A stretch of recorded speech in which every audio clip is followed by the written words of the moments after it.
Bizarre Brain Comics.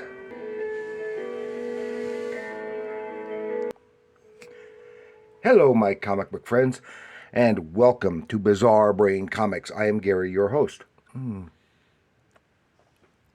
This is where I like to take a look at some older comics, talk a little bit about the characters and creators, and examine the stories and the art.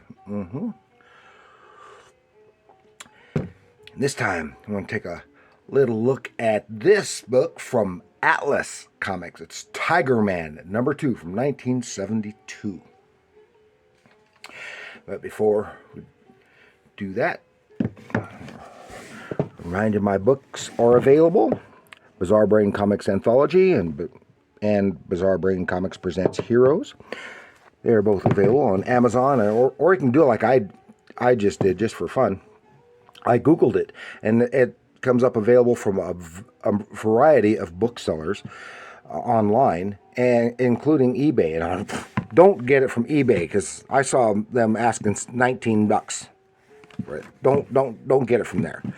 You can get it for the cover price of $7.99. Remember, this one has some superheroes, a little bit of horror, and even has a Western story and a couple of single-page gags.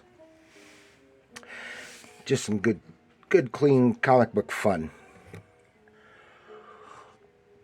And if you like the older comics, you should like those. Okay, now Tiger Man.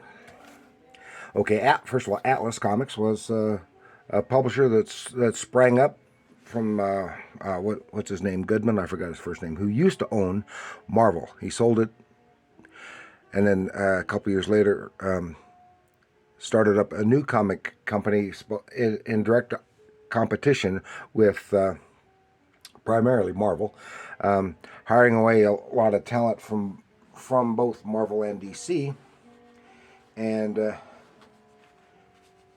they produced a line of comics only for a few months.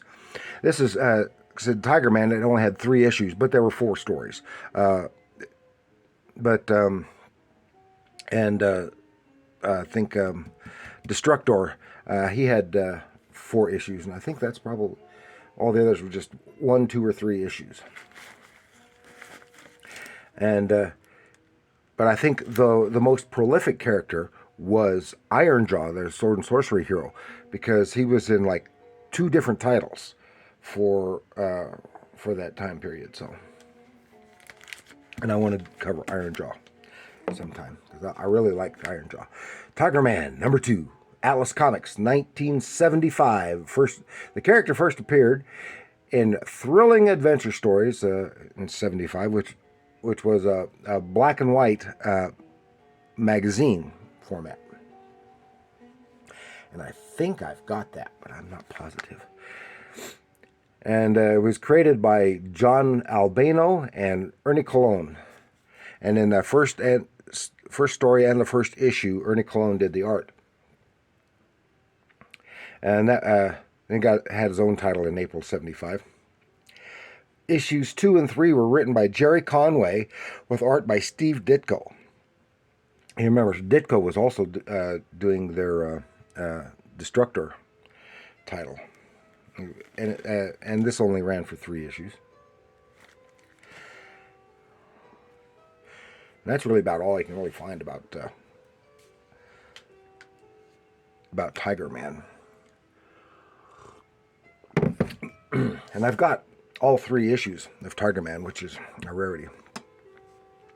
But the reason I chose issue number 2 is because I love this cover. This is a Frank Thorne cover. He did a little bit for them.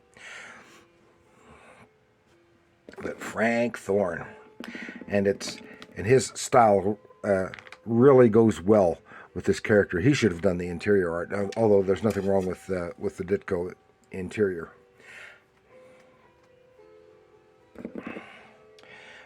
Actually, some of his better work from the 80s, I think, and it really reminds me of his work on Blue Beetle for Charlton, and I liked his Blue Beetle. And the character, Tiger Man, he's kind of like a cross between Spider-Man and Kraven the Hunter. That's the way I think of him. And of course, Destructor was more Spider-Man-like. Anyway, now this character, he's a Dr. Hill. I've forgotten his first name. He was when he was an intern. He did some work in Africa and at a clinic in Africa, while he was also pursuing some research of his own, and with involving a tiger. I don't know why a tiger in Africa, but it was a cage tiger. It was imported from India, and he came up with some kind of serum based on that tiger, and gave him superpowers, which was unintentional.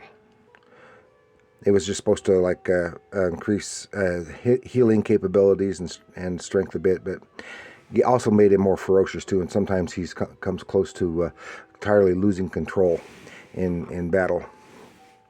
So here we are, Tiger Man number 2. Number 2, with man-like cunning, with bestial fury, he stalks the night. And it starts off, it's in the night. See, this is pretty rough. It's has come completely off the cover. Tiger Man, stalker in a concrete jungle. And in the city at night, and someone has...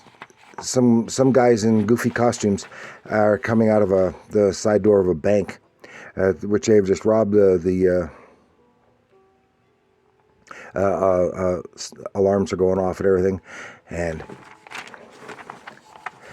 he gets closer. He's about to pounce. He hears them talking, and they're in these goofy suits. And instead of trying to get away, they're just standing there like idiots. So yeah, because they want to try out these new suits that the professor made for him. And just before he's about to pounce, the cops show up, and then they turn and know, oh, there's our chance, and they rush the cops. Bullets just ricochet off their suits, and it's powered up, and they're giving them simulate superpowers for them, including electricity, and just they electrocute the cops. I'm not sure that they're dead or not. I think they are. Then he pounces, and he doesn't come in contact with them long enough for the electrical stuff. And he starts ripping their costumes to shreds so that they can't do anything. He's threatening the one guy who's still conscious to get information from him about the suits and who's the professor and all this other stuff. And he goes, please don't kill me. And then he's gone. Where'd he go? And the cops are showing up just in time to go to jail. So there he is, and he is going to have to get to work here pretty soon because he's a doctor at the clinic. And meanwhile, he's being shadowed by another figure, and then that other figure pounces, boom, and he reveals himself to be the Blue Leopard, which makes me think of the Black Panther.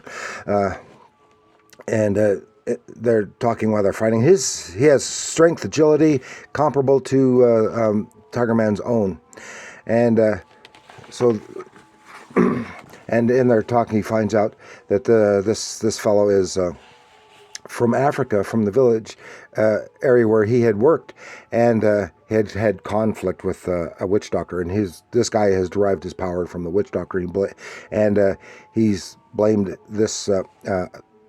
Dr. Hill for many who didn't believe in his medicine, blamed him for many deaths in their region. So they fight, and then but he gets scratched by the leopard's claws, which were drugged, and he passes out. And the leopard takes off and leaves him instead of just killing him. Meanwhile, while he's out, we get a recap of his origin, which is basically what I had just mentioned. He wakes up, got to get to work.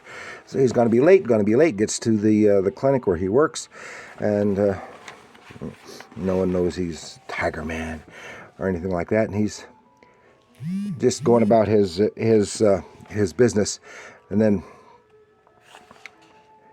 after work, he's Tiger Man once again, and he's going to go see the professor to get info. The professor who created all that stuff, and he sneaks, crashes in, and he finds the professor already dead and slashed by claws, and it was done by the Blue Leopard. The Blue Leopard admits it, and he did it to frame him, and said, I just did what you were going to. And he thinks, well, yeah, I might have killed him, especially if I lost control. And then he tells his origin, where he got his powers magically, etc. And then they go to town, fight, and then the leopard takes off, and leaving Tiger Man alone. And this is when he has some reflection. Said, am I any better than him? Because he murdered that man, and I may well have, and I have killed others. I think in his origin story or something he did. And then that is the end of this issue, leading into, this was a little bit of character development, in his personal character going forward. But they only went forward with one more issue, and I don't remember if I don't think Panther Man was. Panther Man. I keep wanting to say Panther Man. Leopard Man, Blue Leopard was in that third issue. I think he was intended to come back because stories continue, and but that was the end of them. So we haven't seen since. But I've heard that someone is trying to bring the Atlas comics and Atlas characters back, which would be fun, really. And of course, someone should, and they probably will if someone gets the name and the rights to the characters, publish or a reprint volume with all of the Atlas characters. Because they could probably do it in one trade paperback, and but that was all. I enjoyed that. It's one of the characters that I like best from Atlas comics, even though it's got flaws. Almost everything about Atlas had flaws, some fatal flaws. That's why they kept changing them. Like the Destructor, he kept changing a little bit, and like the Grim Ghost, I think I had. I don't know if I still have it or not. Had some changes, and some of the others, Tarantula, whatever. But that's all I've got with Tiger Man, as a fun bit of nostalgia for something that had a very short lifespan and a very limited availability, and all you can find are these crappy old worn out, but good reading copies. So thank you for joining me. So please like, share, and subscribe. And let me know what you think. What do you think of Atlas? Have you read some of the Atlas books? What Atlas books have you read? And have you read any of the Tiger Man books? And what you thought of them? Let me know in the comments below. And remember, comics are art.